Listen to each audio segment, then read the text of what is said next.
mañana con 1 minuto de este día martes 3 de junio y obviamente lo estuvimos hablando al comenzar la semana. Es una semana importante en términos de ir analizando, revisando las distintas medidas que anunció el gobierno, que evaluó también a partir de lo que ha sido su trabajo en el Palacio de la Moneda y en las distintas reparticiones públicas, porque es el último año del mandatario de Gabriel Boric. Además que en estos días está preocupado porque va a ser papá también, ¿no? Ahí está como con doble tensión.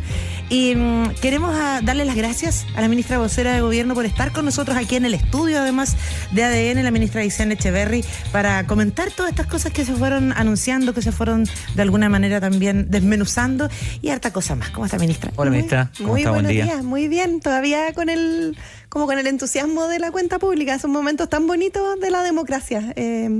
Yo soy bien ñoña para estas cosas y veía las cuentas públicas hace 1000 años y el estar ahí, como sentir la energía de ese congreso pleno, es bien emocionante. Pero más que, coincido con usted, pero más que ñoña, hay un sentido, digamos, de república, que es súper potente más allá de quien gobierne. Eso me parece que señales, digamos, o rituales, si se quiere, o ceremonias, o mantenerlas siempre es una muy buena herencia para quien venga. Y que a veces nosotros lo damos por descontado, ¿verdad? Como que lo tenemos normalizado, cuando en realidad uno mira a otras partes del mundo y no ocurre así. Y eso es algo valiosísimo. O sea, la democracia en Chile, el respeto por las instituciones, estos hitos republicanos que nos enorgullecen son, creo, un valor muy, muy grande que tenemos que cuidar y respetar mucho. Sí, bueno, y que fortalecen la democracia, ¿no? Más allá del gobierno de turno, y que en todas las cuentas públicas aparece la oposición a decir que fue todo terrible y aparece el oficialismo a destacar los puntos buenos. Para usted, ¿qué fue lo que más le dejó la cuenta pública? Uy, a ver, creo que la reflexión política del presidente es súper relevante, es lo que ocurre en general en las últimas cuentas públicas, con ya harto camino recorrido.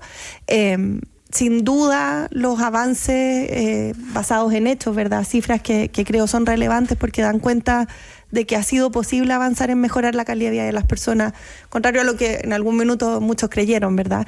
Y también algunos anuncios. Hay uno que evidentemente a mí me entusiasma demasiado, que no es anuncio porque no es algo que se vaya a hacer, sino que es algo que ya se está haciendo, que son estos $14 millones para mejorar la infraestructura de supercómputo, que es básicamente mucha capacidad para hacer más ciencia, desarrollar más tecnología, más inteligencia artificial, y que va a estar en nuestro país y que ya está adjudicado por un montón de universidades que están ahí empezando a desarrollar ese proyecto. Qué bonito, vamos, cuando los proyectos nacen desde la academia, ¿no? Y tienen ahí el respaldo, digamos, de la tradición. Además, todo esto del Centro Espacial, ¿no? De investigación. El Centro Nacional Espacial, que también va a estar terminado durante este gobierno, lo que es una muy buena noticia para la ciencia también. Comentaba con el equipo hoy día en la mañana que hasta hace algunos años atrás, ciencia era como un agregado en la cuenta, como que se hablaba un poquitito de ciencia al final. Como anexo. Como un anexo, claro. Y durante este gobierno eso tuvo un cambio bien importante, y si uno se fija ahora cómo la ciencia y la tecnología aparece en temas vinculados a salud con las vacunas, en temas de desarrollo productivo, con lo que se ha hecho con litio, con inteligencia artificial, en temas vinculados a educación, da cuenta de cómo hemos ido madurando como país, entendiendo que la ciencia y la tecnología efectivamente son esa varita mágica o ese ingrediente secreto para el desarrollo, y que hoy día contamos con mejores capacidades, con una visión política detrás que se ve en la cuenta pública a través del componente de ciencia y tecnología también. ¿Cuánto de lo que se pudo plantear, digamos, en cuenta pública tiene que ver con una revisión importante de lo que se ha hecho, pero una revisión también de lo que se puede proyectar? Y en lo que se puede proyectar hay un cambio de gobierno, evidentemente.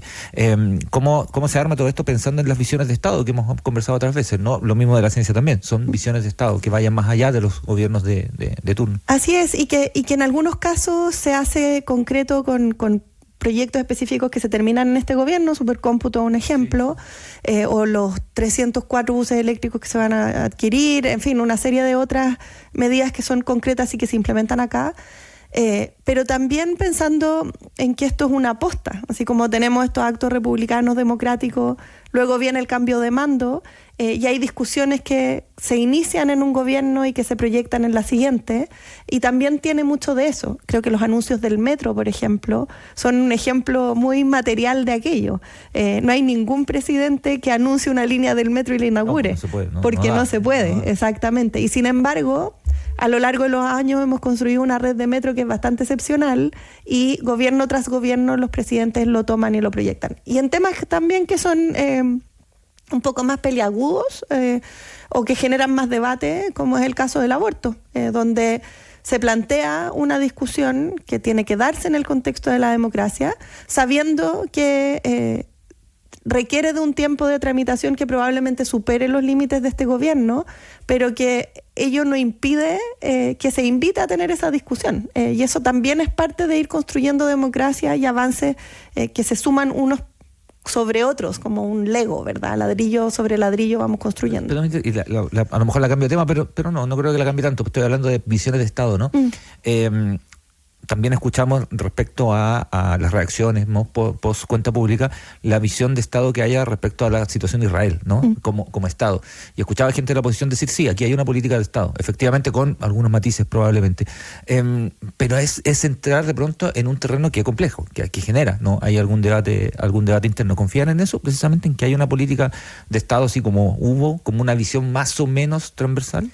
Absolutamente, y de hecho si uno revisa la historia de cómo se ha ido construyendo la posición de Chile en torno al pueblo palestino y Israel, ha habido avances progresivos en distintos gobiernos, el gobierno del presidente Piñera y así sucesivamente, donde hay un elemento que es central de la política exterior de nuestro país y es algo de lo que tenemos que estar muy orgullosos, que es que la defensa irrestricta de los derechos humanos, de la democracia y del multilateralismo, esa palabra siempre es difícil, multilateralismo, ha sido una posición permanente en Estado. Y eso significa que en algunos casos hay que tomar decisiones que son más complejas y que eventualmente pueden tener algunos costos colaterales, pero cuando los principios sobre los cuales se sustenta son robustos, como lo ha sido en el caso de Chile, bueno, son pasos que también responsablemente tenemos que dar.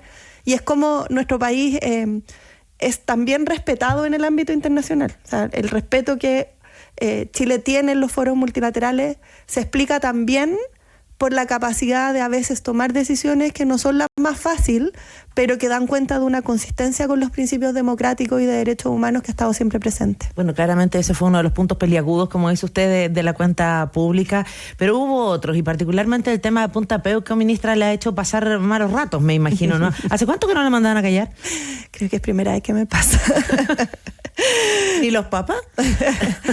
No, pero más allá de la discusión, hoy día en la mañana me preguntaron y yo evité referirme al tema.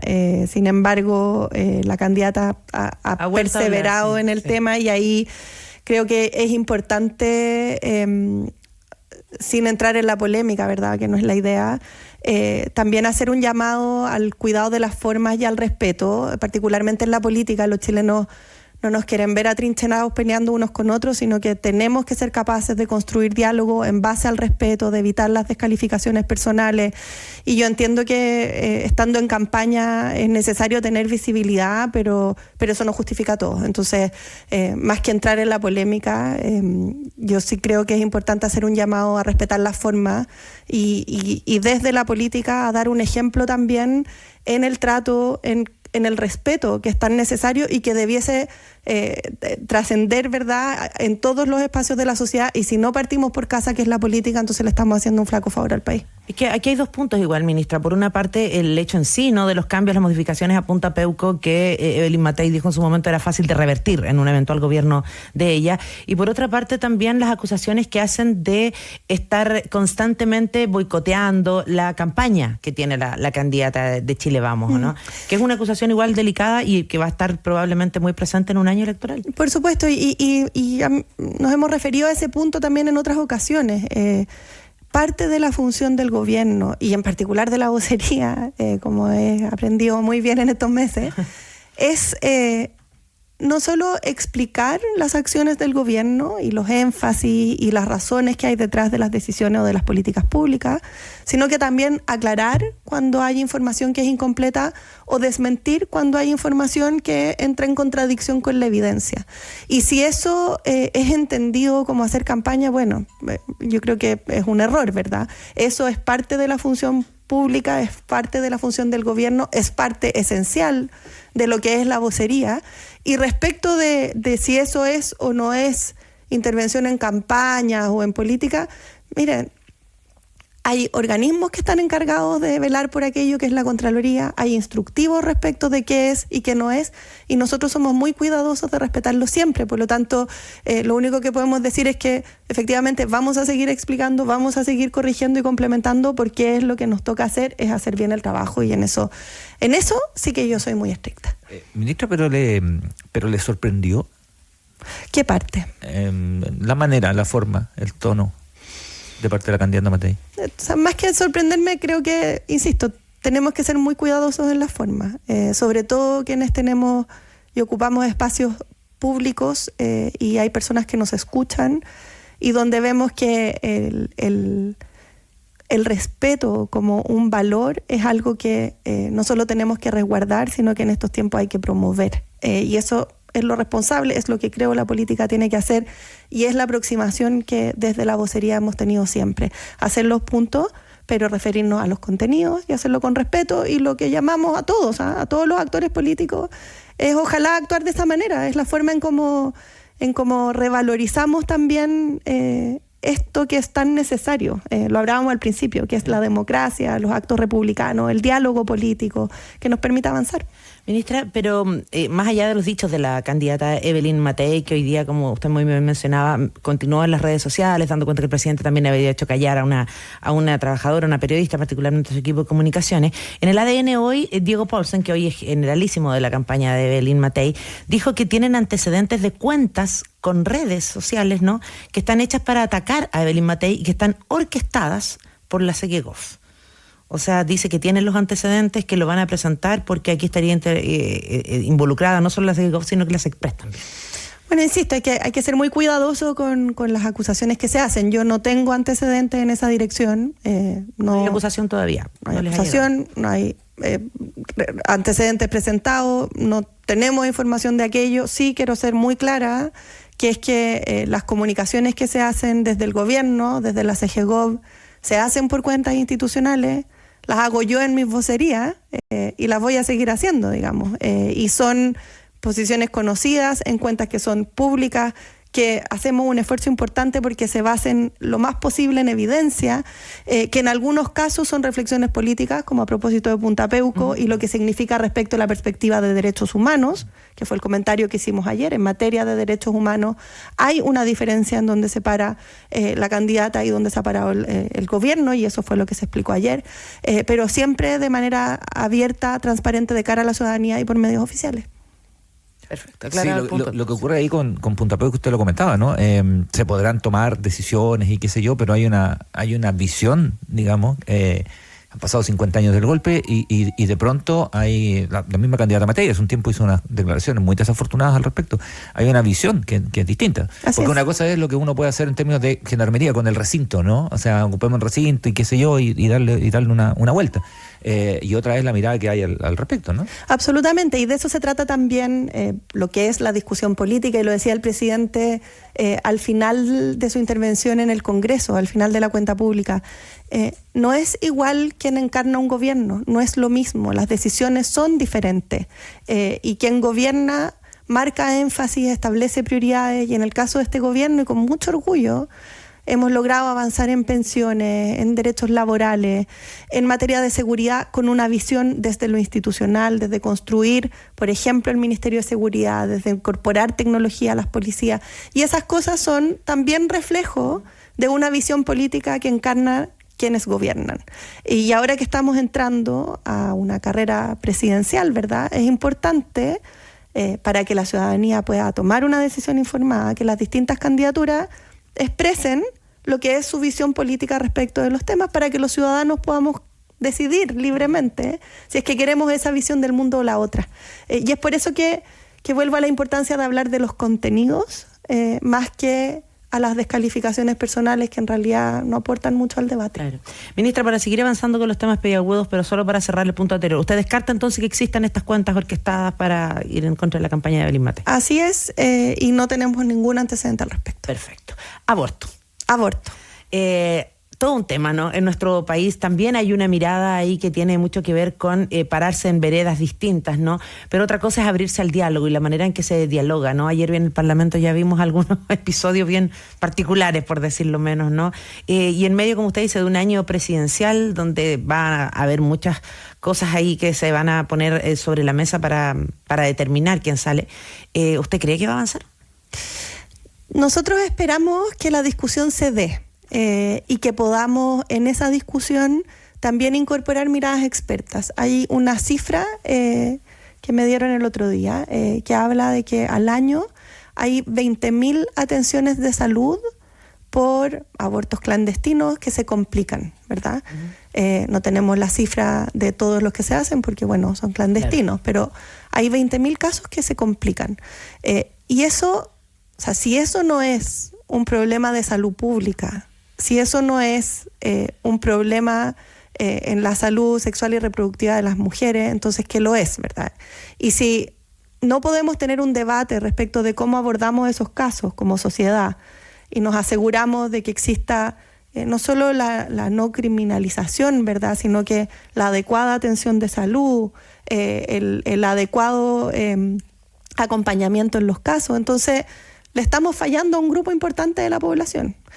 Y cuando se presentan proyectos de esta naturaleza, sabemos, y ha sido la historia de nuestro país, que se genera un debate que a veces es álgido, pero que tenemos que ser capaces de llevar adelante con altura de mira, con responsabilidad, haciendo ver la diferencia de opiniones. Aquí nadie dice que tenemos que estar todos de acuerdo, pero poniendo por delante lo que el país necesita y ojalá que podamos avanzar en una discusión de esa naturaleza, y eso es lo que esperamos como Ejecutivo.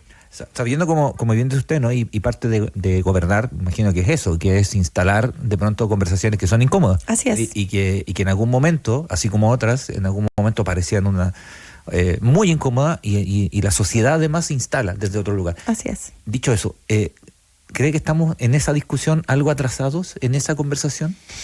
¿Que la política de pronto va más atrasada de lo que la sociedad está pidiendo? Mire, a mí me toca verlo por el lado de ciencia y tecnología, donde, por ejemplo, inteligencia artificial, uno podría pensar estamos adelantados o atrasados con la regulación. Yo creo firmemente que las discusiones políticas, incluso cuando son complejas, se dan en el momento en que es necesario y posible darlas.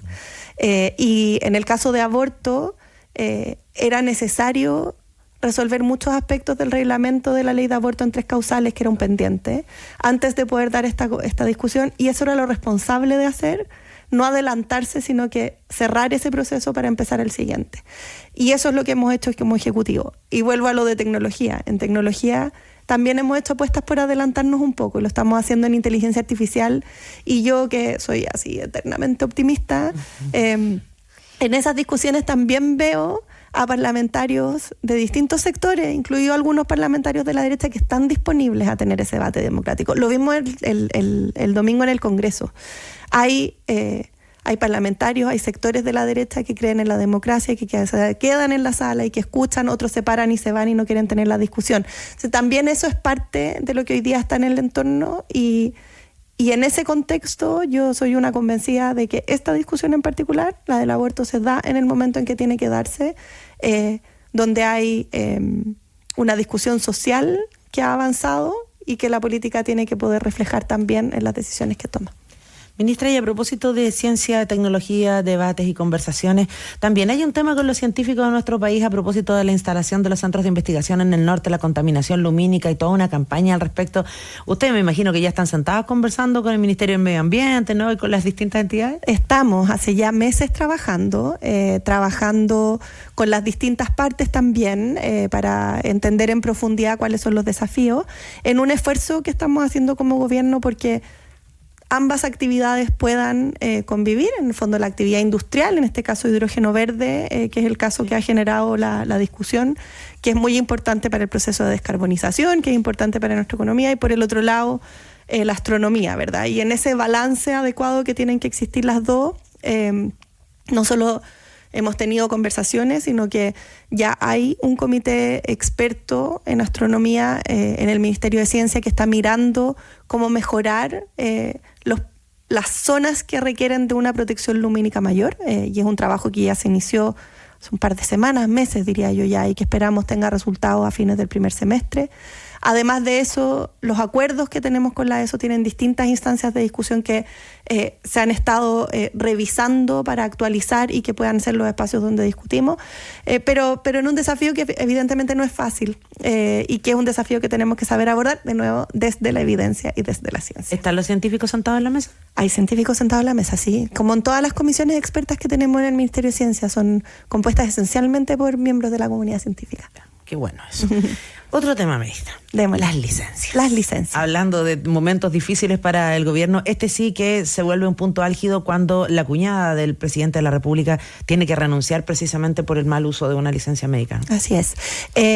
Quiero ser así, si me dan un minuto de pedagogía, porque escuché algunas declaraciones de algunos alcaldes de derecha hoy día que creo que se pueden prestar para confusión, entonces creo que es importante explicar el proceso.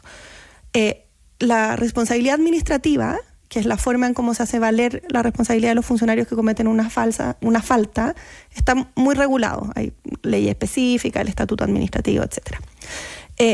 Esa responsabilidad se hace valer por medio de un sumario, y el sumario es una investigación que se hace al interior del servicio para entender qué pasó, cuáles son los descargos de las partes, y como resultado de esa investigación hay una serie de sanciones, desde una anotación de demérito en tu hoja de vida hasta la destitución con inhabilidad para ejercer cargos públicos por un cierto número de años. El abanico es bien amplio. Cuando un sumario se inicia, tiene que terminar. Si la persona, después de iniciado el sumario, renuncia, el sumario continúa y las sanciones quedan en su hoja de vida. Es decir, si por ejemplo se establece prohibición de ejercer cargos públicos por 4 o 5 años, durante ese periodo de tiempo, esa persona, sin importar a qué organismo del Estado vaya, no va a poder ser contratada. Existió un dictamen de la Contraloría respecto de retener las renuncias, que ha estado en discusión durante estos días.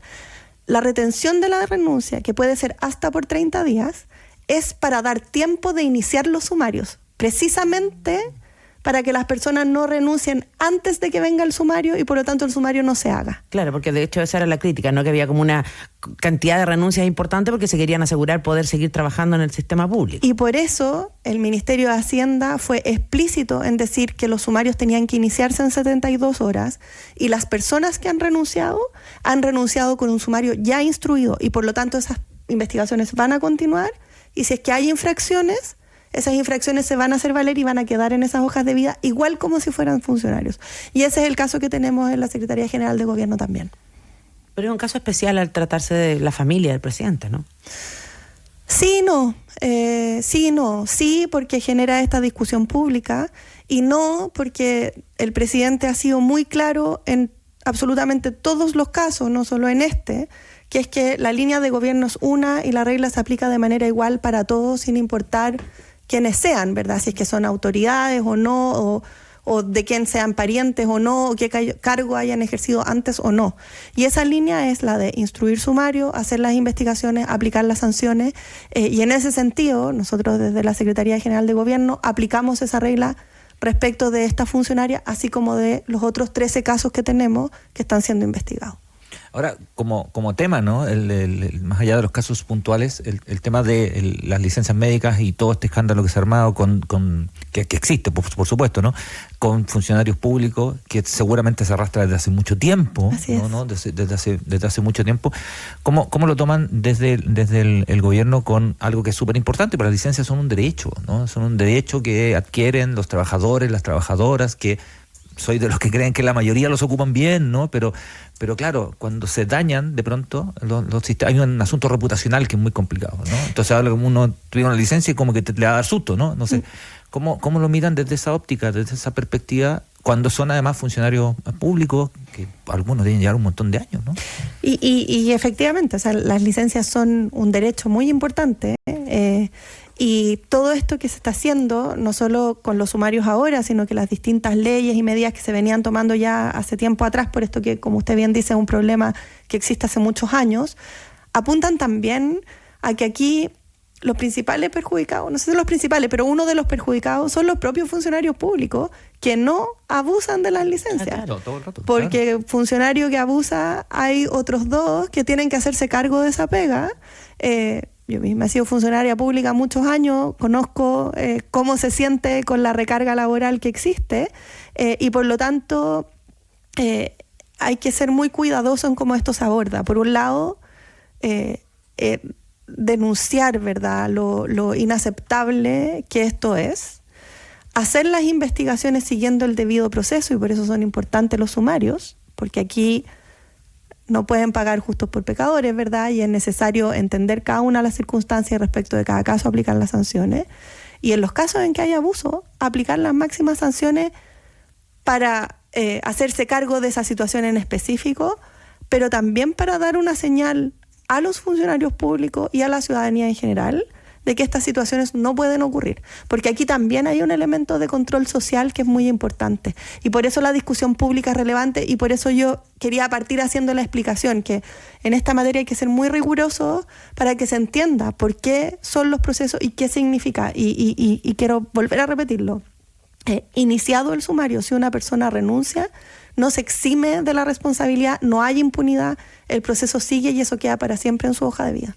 Además es interesante aquello de que es un proceso que ha estado presente, ¿no? Ayer tenía la oportunidad de conversar con una exfuncionaria pública, no voy a dar su nombre por supuesto, pero que estuvo presente en varios gobiernos, y ella decía, pero si nosotros todos sabíamos, ¿no?, que de repente alguien se iba con licencia médica y de repente volvía medio bronceado como del Caribe, y era como obvio, ¿no? El hecho de que estas son situaciones que arrastran mucho tiempo y que probablemente hoy día se están destapando de alguna forma. Así es, y lo hace no lo hace menos indignante. Y el ministro Elizalde lo describía muy bien. Lo que este informe de Contraloría hace es ponerle mucha luz y foco a un tema que sabemos existe, respecto del cual se venía trabajando, pero que lo lleva también a la discusión pública, una discusión que es muy necesaria, porque no basta con la regulación, sino que el control social también es importante en esta área. Ministra, no es una licencia médica, pero sí un permiso que de alguna manera va a dar una señal a los papás que no se toman el permiso de postnatal. ¿Se va a ir el presidente con los días de postnatal, usted sabe? El presidente va a tomar, son 5 días de postnatal, de permiso parental, creo que es el nombre específico técnico. Durante ese periodo, va a poder estar con su compañera, con su guaguita recién nacida, que creo que es algo que todos nos merecemos, pero como es el presidente y como corresponde respecto del rol, por supuesto siempre conectado y a cargo de los equipos y de las distintas decisiones que tienen que tomarse en el país. Pero ya están organizados en la moneda, porque por ahí dicen que cuando el gato se va, los ratones se ¿Imagináis? No, súper organizados. No, muy organizados. De hecho,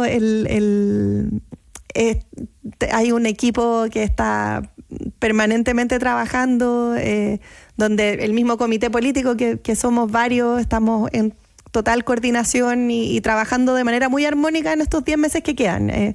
Empieza a cambiar el ánimo también. Y creo que lo que ocurrió en la cuenta pública, y me imagino que a muchos otros les pasó, que es que uno ve en un solo discurso toda la pega que se ha hecho, y dimensiona con cifras el impacto que eso tiene en la familia, y uno no puede sino enorgullecerse. No quiero ser autocomplaciente, porque hay mucho que seguir avanzando, y es por eso que es importante iniciar discusiones y dejar proyectos anunciados. Hay mucho que es necesario seguir avanzando, pero vamos por buen camino. Ministra, y en su caso me acuerdo que conversamos con usted cuando estaba recién asumiendo esta vocería, además del rol de ministra de Ciencias, ¿no? Y ahora que queda menos, ¿no? ¿Cómo ha sido ese arco temporal? No sé, ¿va a echar de menos incluso la vocería? ¿La va a extrañar un poco? Yo creo que uno siempre echa de menos los roles que han sido satisfactorios y lindos. A mí me encanta aprender cosas nuevas. Y este rol ha sido sin duda un desafío. Además, he tenido un equipo en la CGGOP que pucha, se han camiseteado y apañado en todas. Están ahí afuera, de hecho. Levantando la mano, con pancarta y todo, sí. Que han sido fundamentales.